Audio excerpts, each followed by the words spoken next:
Russell Brunson recently made a TikTok talking about a library museum that he wants to build. If you don't know, he's an avid collector of books, especially the old stuff. What are we opening here? You may know I have a book disease called bibliomania. I think it's a really dope idea, a great way to make history, to leave a legacy, to leave a dent on the universe, and something cool to be remembered by. But in order to make this museum, Russell needs to put together $20 million in cash. And it turns out the banks don't want to provide him a loan for it. So what are Russell's options here?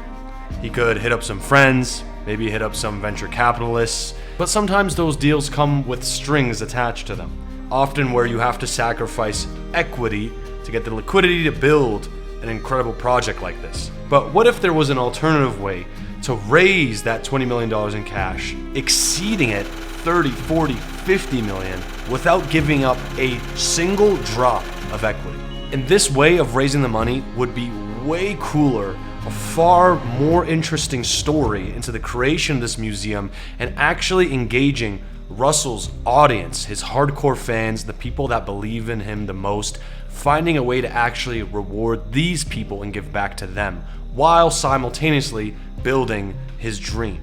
The way that Russell could do this is with the N-word. What? NFTs.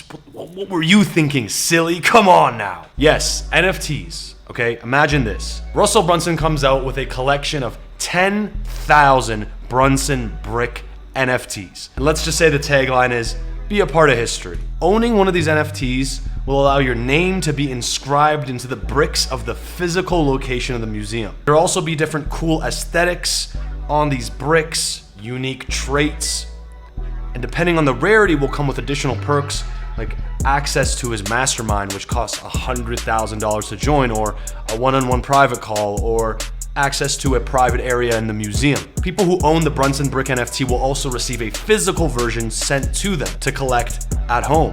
With the reputation that Russell has and the incredible audience that backs him and loves him, there's no doubt in my mind that he could sell out this collection for millions.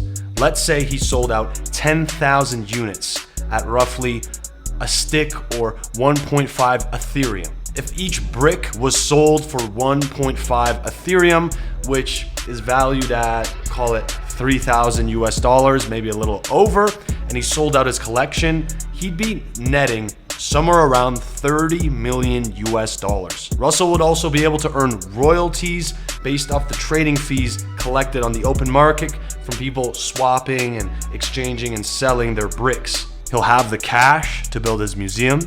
He'll have left a dent on the blockchain that is directly connected to the physical location with real palpable utility for holders. Holders will have a connection, will be able to be a part of this journey, part of the story.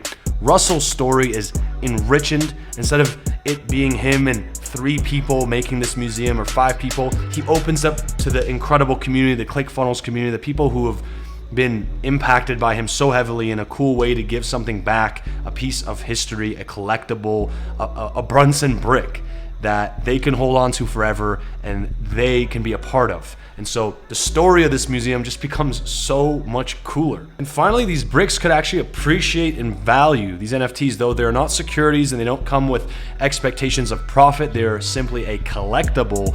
The way things work in the NFT market is people make bets on individuals, their reputations, and what they're gonna do. So let's say Russell's got all the cash now. He makes the museum. People are going, making content around it. It's incredible.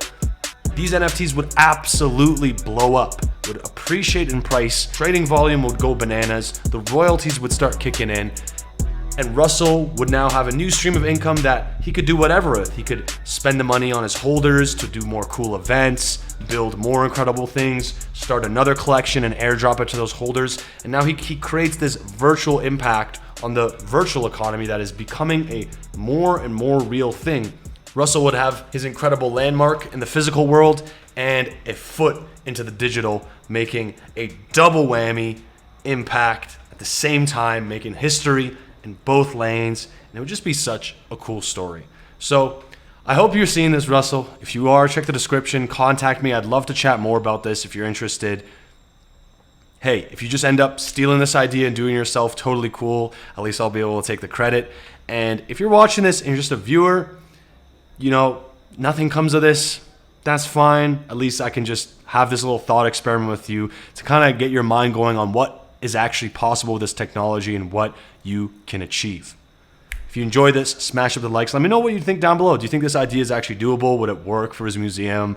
Is it stupid? Would it not work? Let me know what you think, and I'll see you on the next one. This was Conquer Crypto, your man Dan. I'm peacing out.